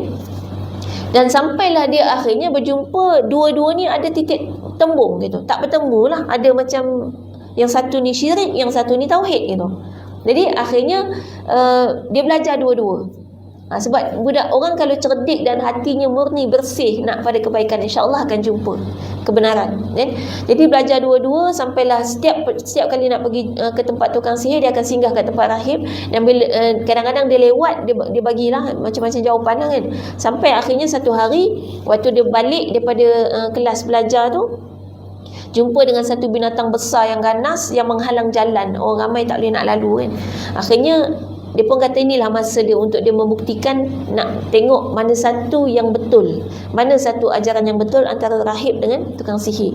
Sebab dua-duanya tu ilmunya ilmu yang akhirnya membawa kepada satu apa yang kita kata, akhirnya benda yang ilmunya beza, tapi akhirnya buat dia berfikirlah kan. Jadi dia ambil satu batu yang besar, dia kata dengan nama Tuhan yang benar, kan, andai kata dengan batu ini mampu membunuh binatang tu besar ganas. Ada riwayat sebut macam-macam jenis tapi kita tak sebut sebab tak ada riwayat yang jelas untuk sebut binatang tu apa, tapi dia besar dan ganas. Dengan sebiji batu ni dia kata kalau berjaya menumbangkan haiwan tu, maka dia sebut dengan bismillah kan, bismillah dengan Tuhan rahib ni, kalau memang dapat menumbangkan haiwan tu, maka Tuhan rahib ni lah yang benar. Betul, dia baling batu tu dan tumbang. Kemudian akhirnya dia balik berjumpa dengan raja dan dia membawa kebenaran agama tauhid. Dia dakwah kepada raja dan kemudian raja sangat murka sebab raja tu nak dirinya yang kita kata dipertuhankan, walaupun dia bukan di tahap yang mengaku Tuhan, tapi dia nak orang semua ikut cakap dia. Tiba-tiba kata ada satu lagi kuasa yang lebih besar pada dia, kuasa Tuhan yang Maha Esa. Dia tak boleh terima kuasa Allah tu. Akhirnya dia nak bunuh budak ni. Nak bunuh tu macam-macam cara dia nak bunuh, tak dapat. Mula-mula dia suruh pergi bawa dia ke tengah laut, lepaskan dia kat tengah laut. Biar dimakan oleh ikan jerung ke apa ni, dan kemudian dibawa ke tengah laut, lepaskan kat tengah laut. Tiba-tiba budak tu balik depan raja tu balik. Pergi istana semula. Saya tak mati dia. Lepas tu kata kalau gitu bawa naik atas gunung, jatuhkan daripada atas gunung dan supaya dia jatuh dalam gaung mati. Kan? Dibawa atas gunung, dijatuhkan daripada gunung tu, besoknya datang balik jumpa raja, saya tak mati. Lepas tu macam-macam cara nak dibunuh, tak lepas juga. Sampailah akhirnya dah, kalau gitu kita bunuh cara betul ni, kita akan panah dia. Zaman tu pakai panah kan. Diikat di atas pentas kan. Tapi budak tu kata gini, lepas raja tu bunuh macam-macam cara tak dapat, budak tu kata gini, ada satu je cara nak bunuh saya. Dia bagi tahu kan, satu je cara nak bunuh saya. Ini memang confirm boleh dapat bunuh, saya boleh mati kan, dengan izin Allah. Jadi raja tu tanya macam mana, dah memang dia nak sangat bunuh kan. Budak tu nak bagi tahu pula macam mana cara nak bunuh dia. Dia nak sangat. Macam ni cara dia. Ikat aku atas pentas dan sediakanlah panah untuk kamu bunuh aku. Kamu boleh panah aku di atas pentas tu, tapi dengan syarat panggil orang ramai untuk tengok kematian aku. Raja tu ingat, baguslah, tengok kematian dia biar jadi pengajaran kan, sebab dia dah mula dakwah dengan orang ramai kan. Pemuda ni kata, kamu kena sebut Bismillahirrabbilghulam. Kamu kena sebut dengan nama Allah, Tuhan budak ini, baru boleh mati. Ini sebenarnya tahap waliullah lah kan, tu karomah kan, sebab ketauhidan dia sangat kuat. Raja ni dia tak fikir panjang lah, dia fikir kira nak bunuh je budak ni, dia sebut betul lah Bismillahirrabbilghulam, lepas mati budak tu. Lepas dia mati, beramai-ramai orang yang tengok tu semua asyhadu alla ilaha illallah. Tapi semuanya akhirnya mengikut. Dia kata kami menyembah Tuhan budak ini, kami menyembah Tuhan budak ni. Ghulam ni dia pemuda yang arah kanak-kanak. Jadi dia masih remaja lah, istilahnya remaja. Okay. Tapi dengan kematian anak ini, maka hidup dan Islam lah seramai-ramai manusia pada masa tu yang asalnya dia berdakwah pelan-pelan tu masuk Islam, bukan Islam lah, agama masa tu namanya tak Islam tapi agama tauhid gitu. Jadi Islam ni, ada orang kata Islam ni baru kan, Nabi Muhammad SAW. Kita kena faham nama Islam yang baru, tapi agamanya sama daripada Nabi Adam, nama je beza. Agamanya tauhid. Baik. Jadi beramai-ramai semuanya menyembah Tuhan Ghulam ini, budak ni. Akhirnya raja pun ambil keputusan untuk bunuh semua rakyat dia. Dibunuhlah beramai-ramai, digali satu gaung yang sangat besar, api marak menyala dalam gaung tu dan ditolak seorang-seorang. Situ ada satu lagi peristiwa bayi yang boleh bercakap. Ada beberapa bayi yang boleh bercakap kan, antaranya Nabi Isa AS, yang seorang lagi Juraj, baby yang dalam fitnah Juraj kan. Seorang lagi ni bayi Ashabul Ukhdud. Jadi waktu tu mak dia, waktu nak ditolak ke jurang tu, raja kata kalau tak mau keluar balik daripada agama ni, mati. Tu je pilihan dia. Jadi ibu tu dia tak agak-agak sebab bayi dia. Yang dia fikir anak dia. Anak dia ni baru lahir, takkanlah tiba-tiba nak mati dalam tu. Lepas tu baby tu terus cakap dengan mak dia, wahai ibu, jangan kau berfikir, jangan kau risau tentang aku, sesungguhnya engkau di jalan yang benar. Terjunlah, mati. Semua mati, terjun dalam tu. Raja bila dia tak ada rakyat, dia pun tak ada lah. Kan rakyat dia tak ada, habis semua masuk Islam. Masuk Islam lagi, kita semua agama tauhid, semua ikut agama tauhid. Semuanya kembali kepada agama yang benar. Tapi dengan kematian satu nyawa. Dan hari ni apa yang dilakukan oleh penduduk Gaza, peristiwa yang sama. Mereka dah macam mana dunia pun tutup mata selama ni. Puluhan tahun dah, 75 tahun. Dunia tak kita kata seolah-olah macam dah tak, itulah jalan terakhir tu, tak ada jalan lain. Dan mereka terpaksa korbankan nyawa mereka, kan, diri mereka, keluarga mereka yang disayangi untuk bagi hidayah kepada satu dunia, dan mereka berhasil. Jumlah sekarang ni kalau kita tengok memang ada syahadah beramai-ramai kat Eropah. Dan bukan sekadar itu, satu lagi, di kalangan umat Islam yang jumlahnya 100%, umat Islam ni 5% sahaja, 5% sahaja yang mengamalkan Islam. Itu dia punya statistik. Hanya 5% yang faham dan amalkan Islam betul. Kita tak tahu kita ni masuk dalam yang mana. Sebenarnya majoriti memang 95%. 5% ni sikit sangat lah yang faham Islam sepenuhnya tu. Yang kita sebut sebelum ni termasuk yang sampai ujung fiqh jihad tu. Kalau kita tak masuk yang tu, maknanya kita tak masuk yang 5%. Kita tak faham, kan? Tak faham Islam yang sebenar. Baik, daripada 5% ni, mereka sangkakan, musuh sangkakan dengan membunuh 5% ni habislah orang yang mengamalkan Islam. Rupanya dia silap. Rupanya bila 5% ni dihapuskan, akan bangkit lebih banyak daripada 5%. Sebab umat Islam ni dia punya kaedah memang makin ditekan makin kita kuat. Kalau fizikal kita ditekan, kita akan kuat. Yang kita lemah tu bila dia psikologi. Itu yang habis umat Islam hari ni tak kenal Islam tu, sebenarnya dah banyak serangan psikologi menyebabkan kita tak kenal Islam lagi. Dan dia selepas daripada perang salib tu kan, yang akhirnya mereka kalah, Salahuddin Al-Ayyubi menang, dapat kota Baitul Maqdis tu kan. Itu pembuka kota Baitul Maqdis yang terakhir sebelum daripada zaman kita ni. Tu Salahuddin Al-Ayyubi daripada bangsa Kurdish. Jadi bangsa yang buka kota Baitul Maqdis ni makin lama makin jauh.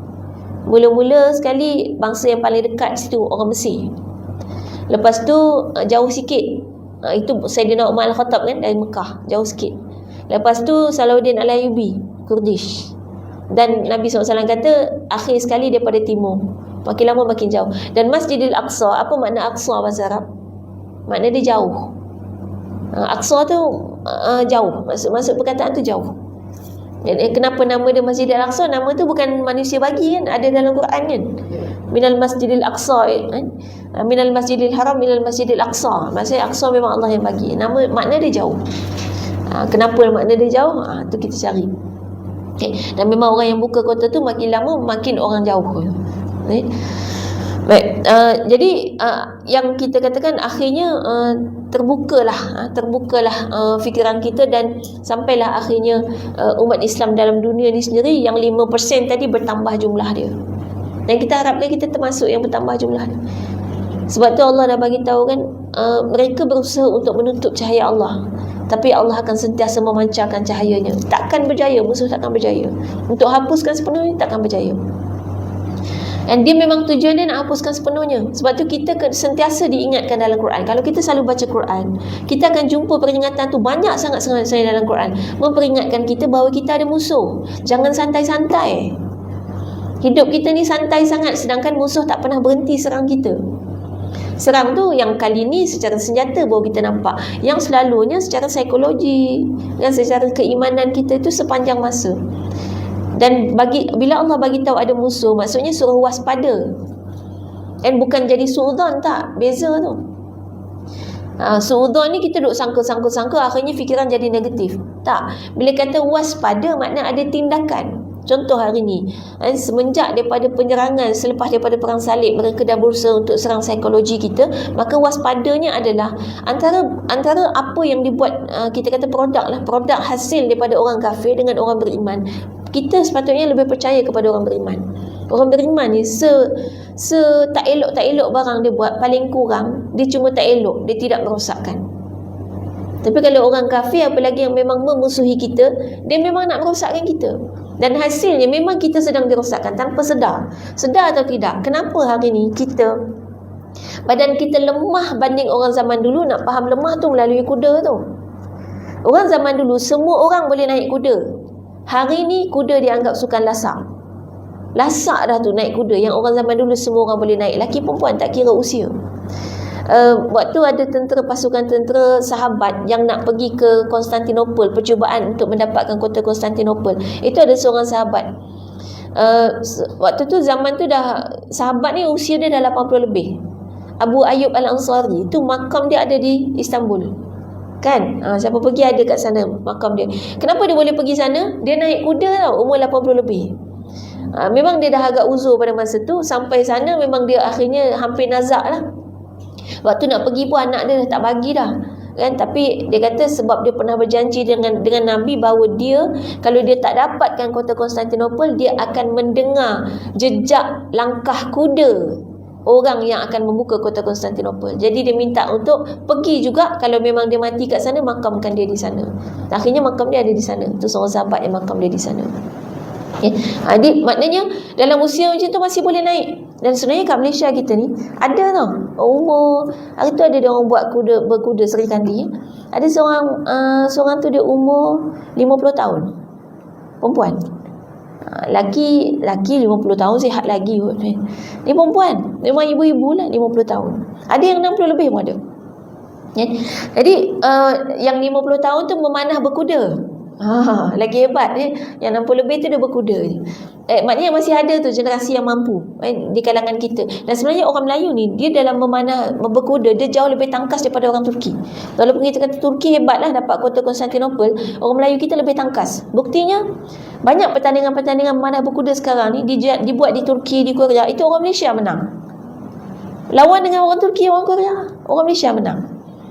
Maksudnya walaupun Turki ada buat filem kan, memanah dengan berkuda apa semua tu kan, nampak hebat tangkas, tapi hakikatnya dalam pertandingan orang Malaysia banyak menang. Maksudnya kata maknanya orang Melayu lebih tangkas daripada mereka. Kadang-kadang orang kecil ni bagusnya dia tangkas. Bila besar, badan kita besar kan, kita nak tarik panah panjang, sebab tangan kita panjang, bahu kita lebar. Bila dia kecil je lah. Cuma bila kecil ni dia tak boleh jarak jauh. Dan panahan dia tak tembus dalam, sebab semakin panjang, kita panggil draw length, semakin panjang draw length kita ni, tarik makin panjang, dia akan makin jauh boleh pergi, dan makin tajam juga, tusukan tu akan makin dalam. Tapi bila pendek, tangkas lah, cepat. Dia boleh tarik lepas itu, cepat. Cepat ni dia bagus jarak dekat kan. Jadi itu maknanya kelebihan kita. Dan maknanya nak kata macam mana badan kita boleh lemah macam tu, kita selalu kata orang zaman sekarang, zaman dulu, zaman sekarang, makanan semua kan. Tapi kita tak sedar ada musuh yang buat tu. Sedangkan kita manusia yang sama. Zaman Nabi Adam sampai kiamat, kita adalah manusia yang diciptakan dengan software dan hardware yang sama, tak beza. Tapi kenapa kekuatan beza? Selain daripada kita sendiri yang tak jaga diri kita, tapi kita percaya zaman dulu-dulu pun ada je orang yang tak kisah pasal kesihatan. Tapi kenapa kita majoritinya semakin lemah, umumnya kita semakin lemah daripada dulu? Sebab salah satunya memang ada musuh yang membawa penyakit kepada kita, sama ada dalam bentuk penyakit khas ataupun penyakit yang kita tak sedar. Penyakit tu kita masukkan sendiri dalam badan kita tanpa kita sedar tu adalah penyakit. Ada musuh yang buat. Situ kita nak waspada. Baik, kita tengok ini tafsir kita ayat 55 surah Taha. Dia masih kisah tentang Firaun, yang bila kita cerita tentang Firaun ni, hari ni adalah Firaun zaman kita sekarang, setan Yahoo tu. Itulah dia Firaun yang zaman kita. Dan Firaun zaman kita sebenarnya dah ada juga sejak daripada berjayanya Amerika menjadi kuasa dunia, nombor 1 dunia, dia Firaunnya. Cuma Firaunnya kaedahnya beza. Kalau Firaun dulu kuku besi dengan kaedah yang nampak dengan mata kasar, bunuh orang, tangkap dan sebagainya. Tapi Firaun zaman sekarang ni kuku besinya tu dengan cara yang halus, menyebabkan kita tak sedar. Kita dah hidup sejak lahir dalam zaman kuku besi. Kuku besi maknanya, kenapa kata kuku besi ni? Yang istilah kuasa veto itu maksudnya kuku besi. Sebab dia tak dengar cakap siapa pun kan. Itu kuku besi lah tu. Cuma dia tak sebut lah Amerika kuasa kuku besi dah. Kan dia sebut dia pakai kuasa veto. Kuasa veto tu kuku besi. Jadi maknanya bila kuku besi macam tu, kita kena tahu kuasa kuku besi selalu buat apa. Dia selalu memaksakan kita untuk menerima apa saja yang mereka nak. Dan sebenarnya dalam hidup kita dah banyak benda yang dia paksakan pada kita. Untuk mengelak daripada apa yang dia paksa, kita terpaksa keluar daripada sistem dunia. Sebab dia dah betul-betul menguasai dalam dunia ni. Nak keluar pada sistem dunia ni, banyak pengorbanan kita perlu buat, yang menyebabkan kita jadi saudara Nabi yang Nabi sebut ikhwan ni. Sebab Nabi tahu zaman kita ni kita ditindas seumur hidup kita. Sebab tu kita punya pahala ni jauh lebih besar daripada zaman sahabat-sahabat dulu kalau kita ni buat ibadah. Sebab ada musuh yang duk serang kita. Baik, kita tengok kuku besinya Fir'aun ni dalam bab ayat 55 ni, sambungan lagi macam mana Fir'aun berdebat dengan Nabi Musa AS dan juga Harun. Ayat 55, a'udzubillahi minasyaitonirrajim. Minha khalaqnakum, dari bumi atau darinya asalnya nya, khalaqnakum, kami menciptakan kamu, wa fiha nu'idukum, dan di dalamnya kami mengembalikan kamu, wa minha nukhrijukum, dan daripadanya kami mengeluarkan kamu, taratan ukhra, sekali lagi. Ayat penuh, makna penuh ayat ni. Dan dari bumi, minha, dari bumi, daripadanya, nya tu adalah tanah ataupun bumi, itulah kami menjadikan kamu, dan kepadanya kami akan mengembalikan kamu, dan daripadanya kami akan mengeluarkan kamu pada kali yang lain. Baik, ayat ni menyebutkan mengenai hujah, sambungan hujah Nabi Musa AS depan Fir'aun. Dan ni kan tengah berdebat, masih awal hari tu cara halus, cara lembut, cerita, lepas tu dah agak tegas, bagi tahu kata ni orang yang berfikir dia akan faham, kalau tak pakai otak tak faham. Tu maksud dia. Baik, jadi yang ke-55 ni bagi tahu lagi apa benda yang Tuhan kita boleh buat, Tuhan Nabi Musa boleh buat, apa yang Allah boleh buat yang Fir'aun tak boleh buat. Iaitu Allah menjadikan kita daripada tanah, dan kemudian akan mengembalikan kita kepada tanah, dan sekali lagi akan membangkitkan kita daripada tanah. Ini ayat ni bersamaan dengan ayat lain dalam surah Al-Isra ayat yang ke-52 juga mentafsirkan ayat ni. Dan yang surah Al-Isra ayat 52 Allah sebutkan, a'udzubillahi minasyaitonirrajim, yauma yad'ukum fastajibuna bihamdihi wa tadhunnuna in labithtum illa qalila, iaitu pada hari dia memanggil kalian lalu kalian mematuhinya sambil memujinya, dan kalian mengira bahawa kalian tidak berdiam di dalam kubur kecuali sebentar sahaja. Ayat lain ada lagi yang mentafsirkan ayat ni daripada surah Al-A'raf ayat 25. Allah sebut, a'udzubillahi minasyaitonirrajim, qala fiha tahyawna wa fiha tamutuna wa minha tukhrajun, di bumi itu kalian hidup, dan di bumi itu kalian mati, dan dari bumi itu pula kalian akan dibangkitkan. Jadi ada 3 kali kat situ kan. Yang pertama, kita hidup dari tanah dan dari bumi ni, kemudian kita akan kembali ke tanah, dan kemudian kita akan bangkit semula dari tanah tu. Nabi SAW pernah satu ketika selepas menguburkan satu jenazah, kemudian Nabi ambil segenggam tanah dan Nabi campakkan ke dalam kubur tu. Nabi bagi tahu, dari sinilah kamu lahir. Kemudian Nabi ambil lagi segenggam, Nabi campakkan, Nabi kata dari sinilah, ke sinilah kamu akan kembali. Dan kemudian Nabi ambil lagi segenggam, Nabi campakkan, Nabi kata dari sini jugalah kamu akan bangkit nanti. Jadi tanah asal usul kita. Baik, bila cerita tanah ni, kita kan daripada rahim mak kita, bukannya tiba-tiba orang tanah kan. Apa dulu orang minyak kan. Kita orang tanah tiba-tiba muncul kan. Siapa rumah ada halaman banyaklah anak dia. Kan keluar dari tanah semua. Jadi yang konsep dari tanah ni maknanya yang pertama Nabi Adam yang betul-betul daripada tanah. Dan sebenarnya kenapa warna kulit kita ni warna tanah sebenarnya? Tanah kan ada banyak color. Jadi sebanyak-banyak color kulit kita semua warna tanah. Sebab tu tak ada orang kulit dia hijau kecuali Incredible Hulk. Itu dalam filem kan, hakikat tak ada. Sebab tak ada tanah warna hijau. Dan tak ada orang warna biru juga. Kan tak ada orang warna pink. Kan jadi maknanya tanah ni kita ada ke tanah warna tanah liat, ada tanah warna coklat, ada warna hitam. Hitam tanah tu dia tak juga macam hitam yang aswad betul-betul hitam macam ni kan. Dia tak ada kan. Yang sehitam-hitam orang kulit hitam, dia tak hitam macam ni juga. Masih hitam warna tanah. Kan ada tanah hitam kan. Kemudian ada yang paling hitam tu dia nak purple sikit. Ada tanah yang warna macam tu. Jadi kita semua daripada tanah. Dan kemudian bila contoh daripada tanah juga, ulama sebutkan antara lain juga sebab kita ni apa saja yang masuk dalam badan kita semua datang daripada tanah. Termasuk air minum. Air minum kita ni air mineral. Bila sebut air mineral, main dari mana? Tanah kan. Lepas tu kadang-kadang saya tengok penapis-penapis air ni, fikir dalam kepala, manusia ni pelik kan. Allah dah bagi dah penapis air semula jadi kat bukit-bukit tu semua penapis air lah, mineral kan. Dia ada tambah-tambah kalau tengok penapis air yang nampak batu dia tu, lagi-lagi kata lah benda ni Allah dah buat asli dah. Kita pergi rosakkan air tu, bubur racun keluarin kan. Racun lah tu kan, yang kita menyebabkan kita tak boleh minum air tu. Lepas tu pergi tapis balik, kutip balik batu-batu Allah sedia dah tu. Manusia cari penyakit cari masalah kan, senang ambil je. Dan sampai sekarang memang ada lagi orang yang duk ambil air kat bukit-bukit kan. Itu mineral semula jadi yang tiba-tiba dijual mahal, padahal semua orang boleh ambil. Ni segelas ni kalau kita pergi tadah tu bertong-tong boleh dapat. Dekat Ulu Yam tu ada, saya selalu tengok.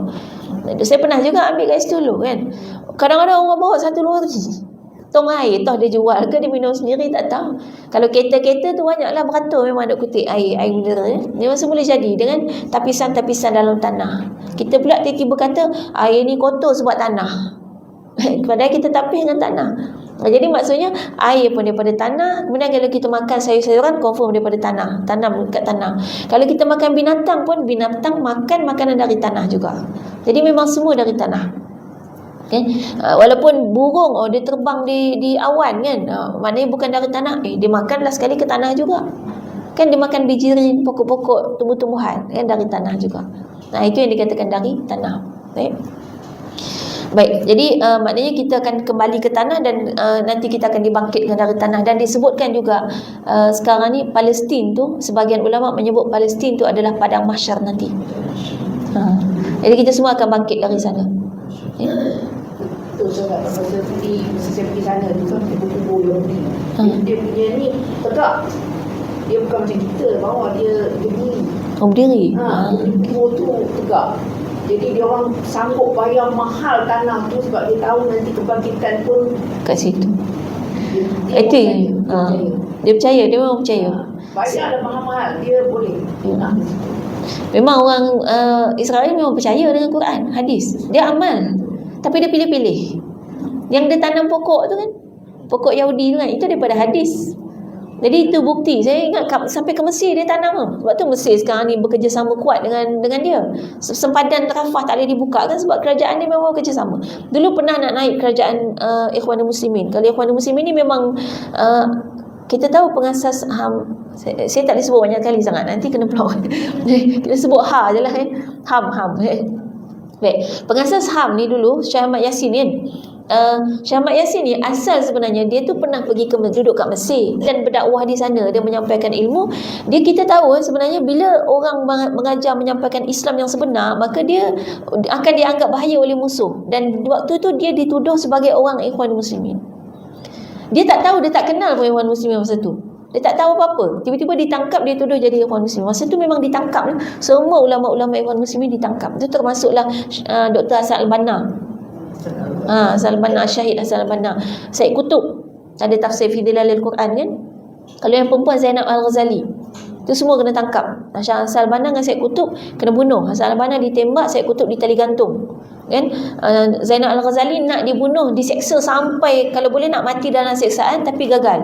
Akhirnya dibebaskan tapi dah lumpuh kan? Jadi kita tak heran kalau di penjara Israel tu dia seksa orang macam mana tu. Memang itu teknik dia dari dulu.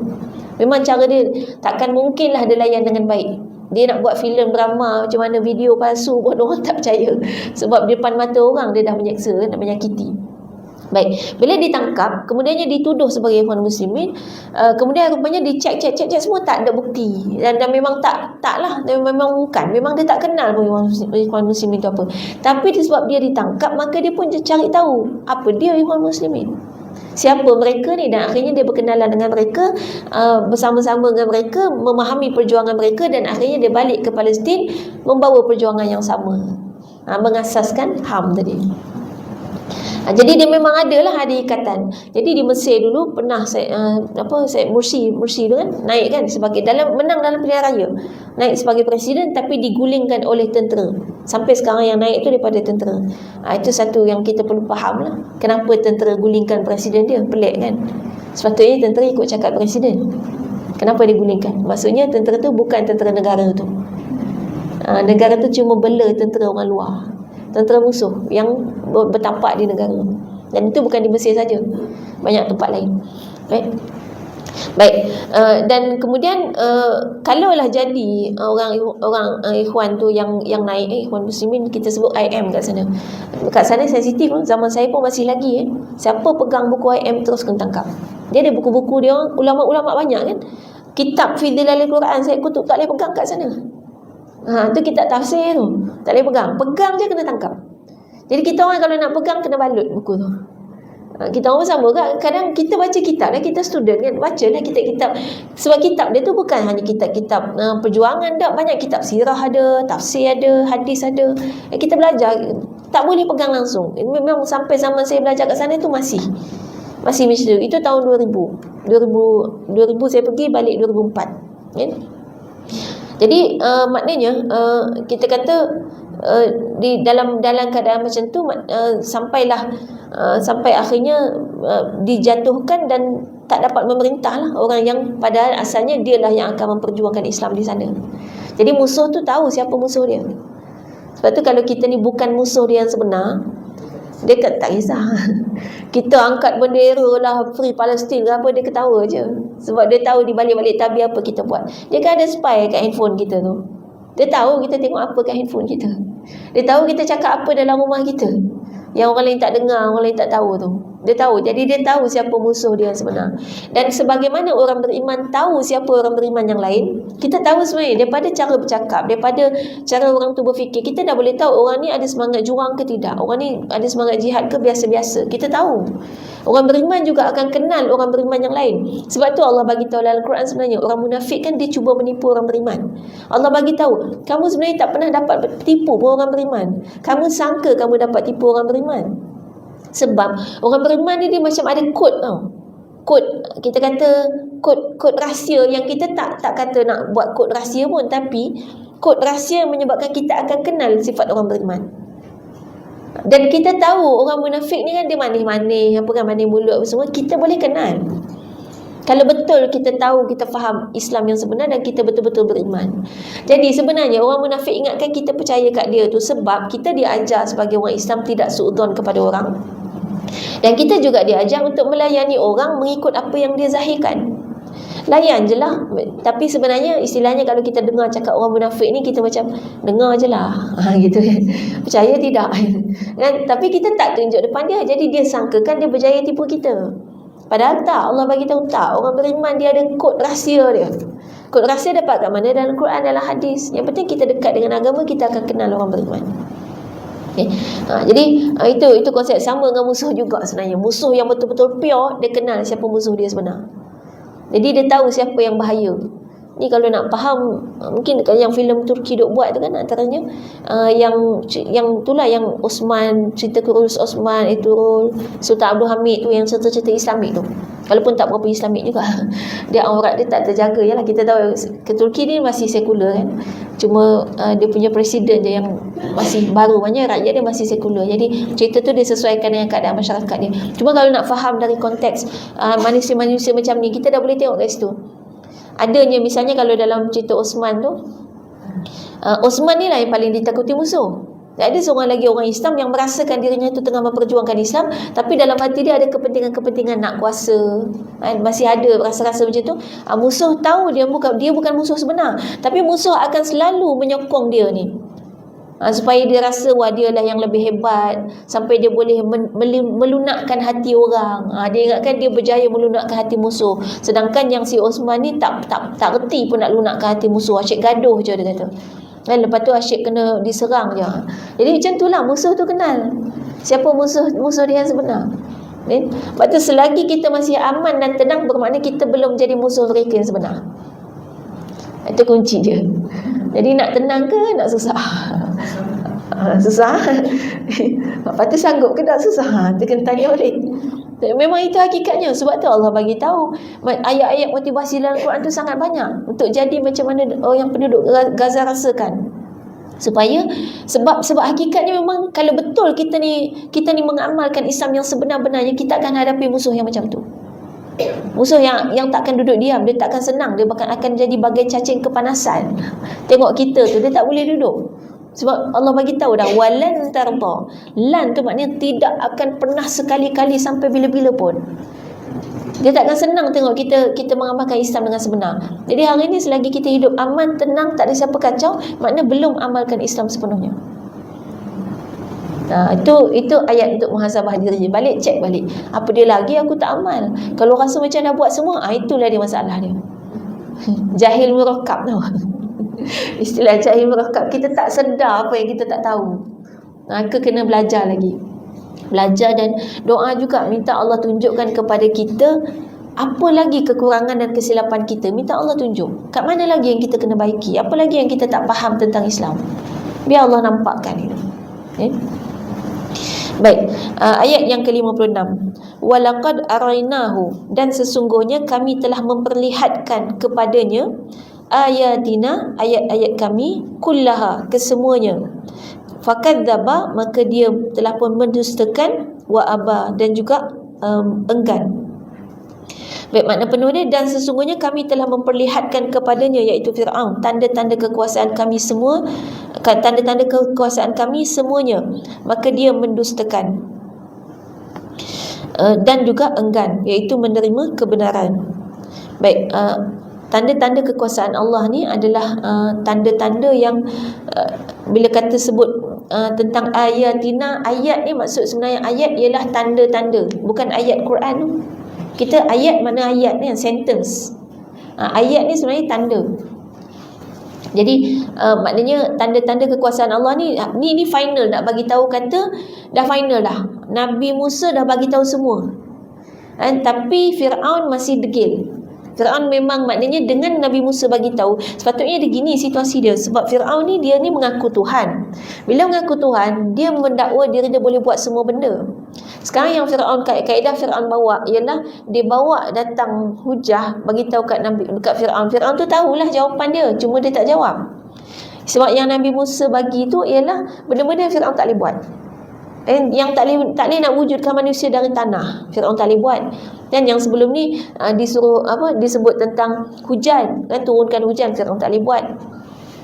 Walaupun ada juga manusia yang cuba untuk menembak hujan kan, buat hujan, tapi dia tak boleh sekat hujan kan. Hujan turun kat Gaza, tak boleh sekat, pakailah bom apa perisai apa pun tak boleh nak sekat. Jadi maknanya tak ada kuasa. Jadi Firaun tu sebenarnya dengan hujah-hujah yang Nabi Musa bagi, disebabkan Firaun ni mengaku Tuhan, Firaun tu dalam hati dia dah aku tak boleh buat tu, aku tak boleh buat tu, aku tak boleh. Dia sebenarnya dah rasa kalau gitu memang aku ni bukan Tuhan lah, sepatutnya gitu. Sebab dia tahu semua tu dia tak boleh buat.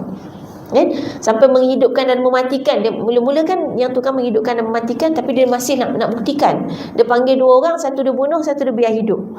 Lepas tu dia kata inilah menghidupkan dan mematikan. Itu awal-awal. Lepas tu bila dibawa tentang bumi, langit, kejadian hujan semua tu, akhirnya dia tak ada point dah. Bila macam tu tetap saja dia tak mau. Di situlah terbukti. Ini kaedah dakwah nah. Jadi kaedah kita mula-mula cakap elok-elok, terangkan, jelaskan dulu. Kalau dengan kanak-kanak ni pun sama kaedah dia ini. Kita terangkan dulu. Sebab tu tak boleh menghukum kanak-kanak selama kita belum pernah bagi tahu dia apa-apa. Banyak ibu-ibu terus hukum, terus marah, padahal tak pernah cakap pun benda tu salah. Habis kena sedetail-detailnya ke cerita. Ya, sebab budak-budak memang kosong otak dia masa lahir, dia tak tahu apa-apa pun. Kalau dia misalnya kan, tiba-tiba lah dia rajin pergi ambil batang besi, cucuk tayar kereta kita, marah. Tapi pernah tak kita bagi tahu kat dia, jangan cucuk tayar kereta? Saya percaya tak ada mak pernah bagi tahu, sebab tak pernah terfikir budak tu akan buat macam tu. Tapi hakikatnya tak boleh marah, kena bagi tahu. Kalau kanak-kanak, sebab dia memang tak boleh berfikir lagi, sel otak dia belum bersambung sepenuhnya. Dia memang tak faham. Jadi itulah yang Islam ajarkan. Dalam Islam ni semua dibagi tahu detail, sehingga kalau orang masih lagi buat kesalahan yang Allah dah bagi tahu salah, barulah dibagi dosa. Jadi itu yang adilnya. Adil ni, baik ni bukan maknanya tak pernah menghukum, tapi memberitahu sebelum menghukum. Jadi kena bagi tahu dulu tu salah. Okay, kalau buat juga baru kena hukum. Okay. Jadi sekarang dah bagi tahu kat Firaun dah semua settle, dia masih tak mau juga. Ni maknanya dia dah bukan dalam kategori tak tahu, tapi dalam kategori tak mau. Bila masuk tak mau, kita pergi pada step yang selanjutnya, ayat 57. Ni dah tukar step. Tukar step. Ayat 57, a'udzubillahi minasyaitanir rajim. Qala, dia berkata, iaitu Firaun berkata, ajitana, adakah kamu datang kepada kami, litukhrijana, untuk mengusir kami, min ardina, dari bumi kami, bisihrika, wahai dengan sihir kamu, ya Musa, wahai Musa. Makna penuh dia, berkata Firaun, adakah kamu datang kepada kami untuk mengusir kami dari negeri kami ini dengan sihirmu, wahai Musa? Baik, jadi ayat ni nak gambarkan satu dialog Firaun bila dia dah menafikan, kemudian dia nak cuba untuk tarik perhatian orang lain supaya tolak juga Nabi Musa, supaya jangan terima apa yang Nabi Musa cakap. Jadi dia nak buat rasa takut kat orang lain dengan ayat kata, Musa, kamu ni saja-saja nak cerita, nak cakap benda-benda ni saja-saja nak bagi kami ni keluar daripada tempat kami saja. Kamu maksudnya gini, dia suudzon.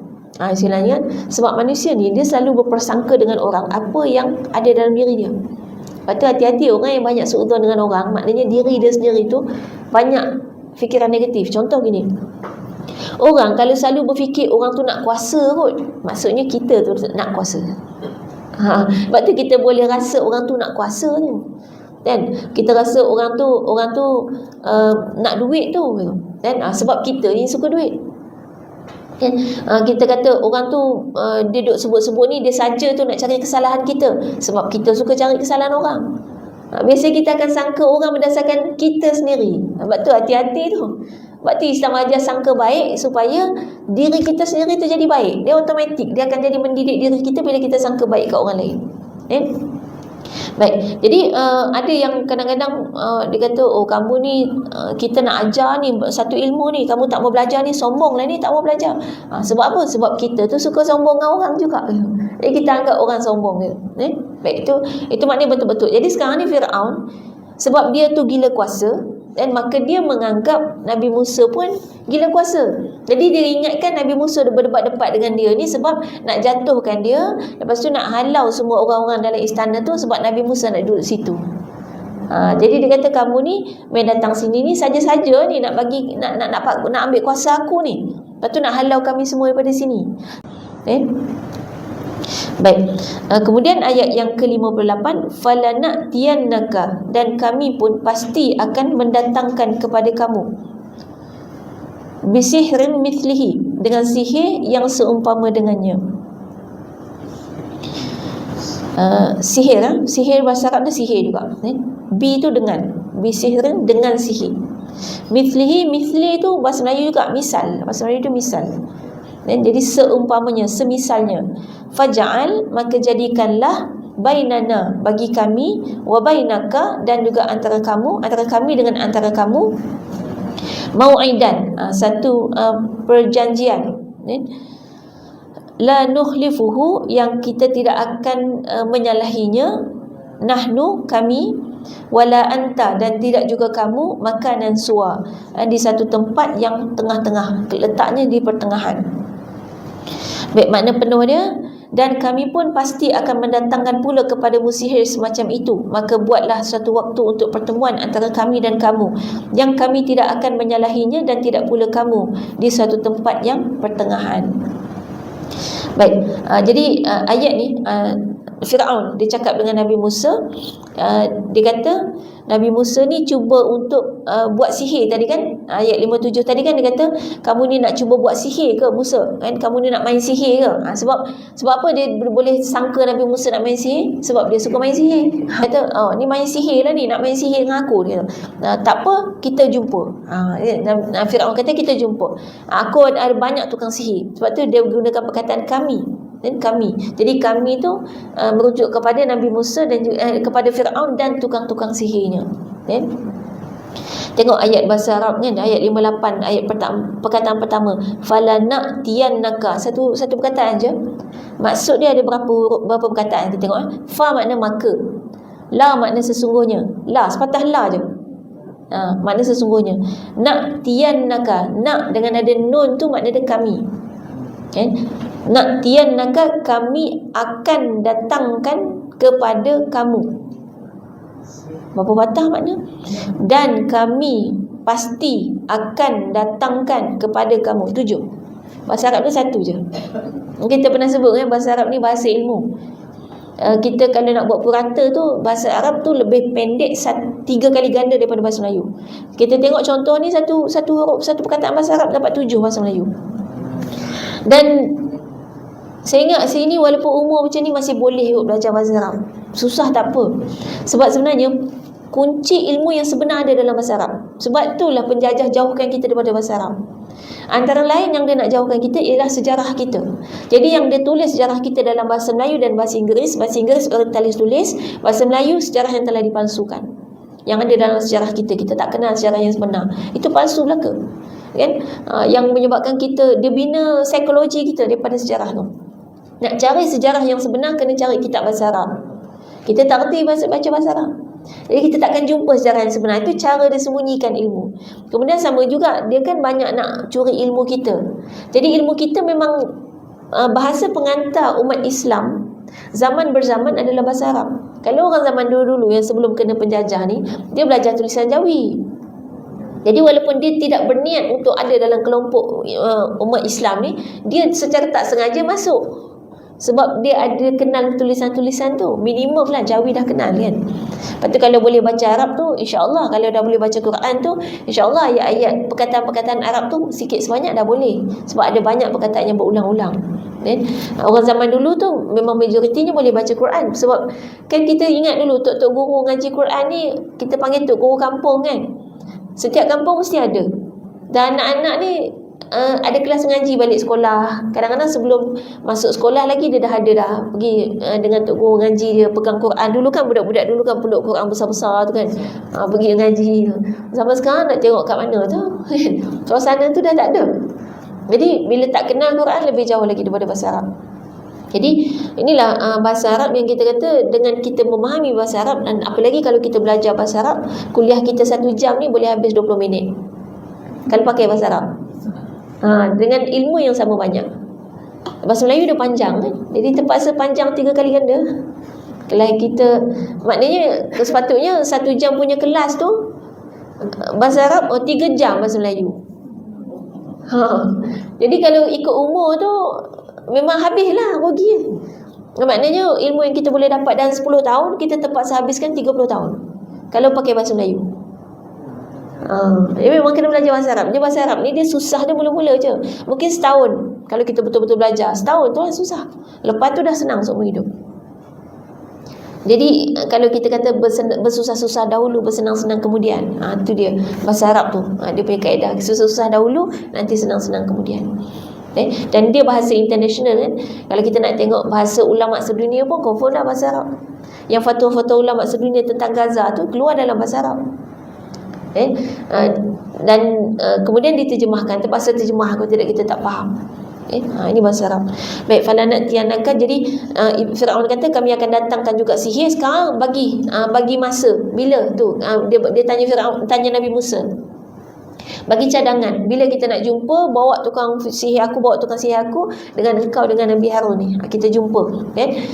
Baik, Nabi Musa pun bagi satu cadangan. Dia ingatkan, dia nak bagi Nabi Musa yang cadangkan, supaya sebab Nabi Musa ni tu kan dekat Mesir tu kan kerajaan Firaun. Jadi Firaun yang paling tahu tentang Mesir. Dia ingatkan kalau Nabi Musa bagi cadangan, mestilah tempat tu tak berapa elok ke. Nabi Musa bukan tahu sangat pasal Mesir, Firaun lebih tahu gitu.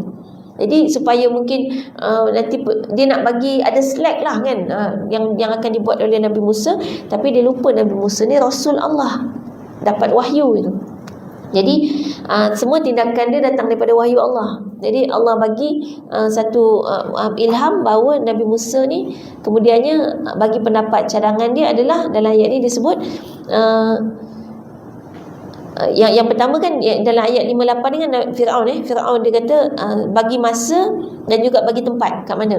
Di ayat 58 disebut qala, Nabi Musa kata mau'idukum, waktu pertemuan tu. Mau'id ni maknanya janji. Macam kita nak jumpa orang, kita katalah nanti kita jumpa kat kelas pukul 10, tu maknanya mau'id ni pukul 10 gitu. Tu janji maksud dia. Then mau'id kat mana gitu. Mau'id kat Masjid At-Taqwa. Pukul berapa? Pukul 10. Tu mau'id. Boleh mau'id tu maknanya kita nak terjemah apa? Kalau perjanjian lain pula bunyi dia. Janji ni macam aku janji kan. Apa imbuhan dia? Berjanji perbuatan. Mau'id ni macam perjanjian tapi bukan perjanjian yang pakai tanda tangan tu. Perjanjian macam temu janji. Temu janji. Janji mulut. Jadi kita buat temu janji tu. Baik, Nabi Musa kata, Nabi Musa jawab, yaumuz zinah. Hari zinah tu hiasan. Kalau ikut ada orang nama zinah. Zinah ada bulat, beza dengan zinah. Jauh beza tu. Kena bunyi betul tu. Zinah maknanya hiasan. Jadi bila kata yaumuz zinah maknanya hari hiasan. Hari hiasan tu apa? Hari perayaan. Sebab biasanya kalau ada perayaan adalah hiasan-hiasan kat jalan. Wa ayyuhsyaran nas, dan juga hendaklah kamu menghimpunkan manusia duha, pada waktu duha. Jadi di sini makna penuh dia ialah Nabi Musa kata waktu untuk pertemuan kita, temu janji kita ialah pada hari raya, dan hendaklah dikumpulkan manusia pada waktu matahari sepenggalahan naik, waktu duha. Baik, jadi Nabi Musa pun tetapkan waktunya ialah waktu raya. Kenapa Nabi Musa pilih raya? Orang ramai, dan Nabi Musa minta jangan kita-kita je, kita kumpul ramai-ramai. Bagi ramai orang tengok. Firaun ingat kau, baguslah kalau gitu. Kan sebab dia ada banyak tukang sihir hebat. Jadi lawan dengan Nabi Musa biar nampak Nabi Musa ni salah gitu kan. Jadi dia pun kumpulkan orang ramai, dan orang ramai memang senang berkumpul kalau raya. Semua balik kampung kan, berkumpul ramai-ramai tu. Jadi berkumpul ramai-ramai tu. Kemudiannya pada waktu duha. Baik, kenapa waktu duha? Yang pertama, waktu duha ni waktu yang cahaya paling sebenarnya paling cerah tu duha. Kalau kita kata terik ya tengah hari, tapi terik tu maknanya tak nampak. Sebab terik kan, kita nak tengok pun sakit mata gitu kan. Mata kita pun bukan boleh buka luas kalau tengah hari kan, agak tutup-tutup sikit. Tapi kalau waktu duha, mata kita boleh buka luas. Dan maknanya sebenarnya dalam sepanjang waktu siang, waktu paling cerah ialah waktu duha. Kalau dah petang, dia dah agak macam redup, matahari dah tak berapa nak memancar. Jadi dia dibandingkan duha tu yang paling cerah. Waktu kita ni lah, waktu sekarang. Duha tu yang bermula 28 minit. Senang ingat setengah jam je lah kan, lebih kurang setengah jam. Itu mula waktu duha kan, dah mula nampak matahari mula agak naik gitu. Dan waktu solat duha terbaik sekitar pukul 9 ke 10. Dan tak boleh solat duha bila matahari dah tegak atas kepala. Mungkin kalau zuhur pukul 1, 12.30 gitu lah kan, buat tegak, yang betul-betul tegak, yang tak ada bayang-bayang, itu dah tak boleh solat duha. Baik, jadi yang pertamanya duha tu waktu paling terang. Dengan tu maka perbahasannya disebutkan sebab apa yang akan ditunjukkan oleh Nabi Musa ialah satu yang sangat terang benderang, satu yang sangat jelas, nyata gitu. Dan nak tunjukkan kepada masyarakat pada masa tu supaya mereka nampak dengan sangat jelas dan nyata. Tak ada lagi yang tersembunyi-sembunyi gitu. Nampak dengan sangat jelas. Yang keduanya, waktu duha ni memang waktu yang terbaik untuk kita keluar. Kita kalau nak sihat, waktu duha kena matahari. Dia taklah mesti keluar. Perempuan kan elok duduk dalam rumah kan. Tapi kena cahaya. Dia tak mesti berjemur, tapi kan dalam rumah ada juga cahaya tu. Yang penting bukan tidur lah waktu tu. Orang yang tidur waktu duha ni banyak kan. Anak-anak sekarang, generasi sekarang ni memang tidurnya siang. Itu waktu pagi tu lah. Tambah kalau cuti-cuti kan, hujung minggu tu yang sekolah pun tidur juga. Hari sekolah dia tak dapat tidur, Sabtu Ahad dia tidur pagi. Okay, orang yang suka tidur pagi ni, dia sekaligus kesihatan dia akan ada masalah. Dan juga bukan sekadar makhluk nyata, makhluk halus pun suka kacau. Itu yang suka tidur waktu duha. Sebab waktu duha akan menyebabkan organ-organ dalam kita jadi lembab. Dia tak fresh, tak segar. Dia tak dapat cahaya tu, cahaya duha tu. Bila organ lembab, haiwan pula makhluk halus suka duduk. Dia suka duduk kat organ-organ yang lembab. Nak tahu organ lembab macam mana, tengok kat lidah. Lidah ni ada kesihatan kita, organ-organ dalam kita semua ada kat lidah. Saya tengok colour dia. Kalau dia terlampau merah, itu maknanya organ kita panas sangat. Mungkin kurang minum air. Kalau dia putih sangat, itu lembab. Kena banyak sikit berjemur duha tu. Mungkin untuk yang dah lembab organ tu bukan setakat duduk dalam rumah lah, memang kena jemur. Bukan jemur macam baby jemur kuning tu letak sadai macam orang putih pula. Dok gila buat kerja kat luar tu, sedia baju ke, cucuk tanam ke, gitu. Kena cahaya kat luar. Yang sihatnya lidah warna pink sikit tu. Itu maknanya organ normal. Tapi belum tentu juga sihat sepenuhnya, sebab dia ada lagi yang lain tu. Cuma dari segi kelembapan tu dia okey lah, dia tak lembab sangat, tak terlampau panas. Balik boleh tengok cermin masing-masing. Sekarang tak payahlah, saya pula yang nampak kan. Tak boleh nak jelek lah. Baik, kemudian kita tengok Nabi Musa himpunkan ini pada waktu duha tadi ya. Dan ayat yang ke-60, maka fatawalla, maka Fir'aun meninggalkan, fatawalla Fir'aun, maka Fir'aun pun berpaling, fajama'a, maka dihimpunkanlah, kaidahu, tipu dayanya, thumma ata, kemudian dia pun datang. Jadi makna penuh dia, maka Fir'aun meninggalkan tempat itu lalu mengatur tipu dayanya, kemudian dia pun datang. Baik, jadi lepas daripada janji tu Fir'aun pun balik, dan balik dia bagi tahu kepada tukang-tukang sihir dia, dan juga kemudian mereka berhimpun, menghimpun tipu daya tu maksudnya dihimpun tukang sihir dia. Jadi tukang sihir yang hebat-hebat ni semua dihimpunkan dan dibawa datang ke tempat tu, dan ke tempat yang dijanjikan. Ayat 61, qala, maka Nabi Musa berkata, lahum, kepada mereka, Musa berkata ni, wailakum, celakalah kamu, la taftaru 'ala Allah, janganlah kamu mengada-ngadakan kedustaan ke atas Allah, kadiban tu kedustaan, fayustihakum bi'adzab, maka dia membinasakan kamu dengan azab, waqad, dan sesungguhnya, khaba, telah pun merugi, maniftara, orang yang mengada-adakan kedustaan. Makna penuh dia, mereka berkata Musa kepada mereka, celakalah kamu, janganlah kamu mengada-adakan kedustaan terhadap Allah, maka dia membinasakan kamu dengan seksa, dan sesungguhnya telah merugi orang yang mengada-adakan kedustaan. Baik, jadi dalam peristiwa yang ni, Fir'aun datang dengan membawa tukang sihir dia, dan mereka nak memulakan ni. Dan Nabi Musa bagi tahu, celakalah kamu bila kamu nak mewujudkan tipu daya ni. Jadi ini dah mula kasar, nampak tak? Ni kita belajar fake dakwah ni. Dia ada satu lagi fake. Sebelum ni kita sebut fake ibadah, fake muamalat semua. Ni termasuk fake dakwah. Dakwah pun ada fake dia. Sebab tu ada orang dia berdakwah tapi tak belajar fake dakwah.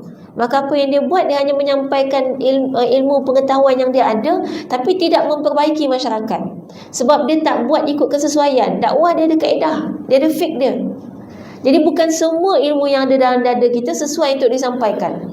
Ada setengah ilmu tu bagus, tapi salah disampaikan, rosak masyarakat. Jadi kacau bilau, pecah belah, bergaduh.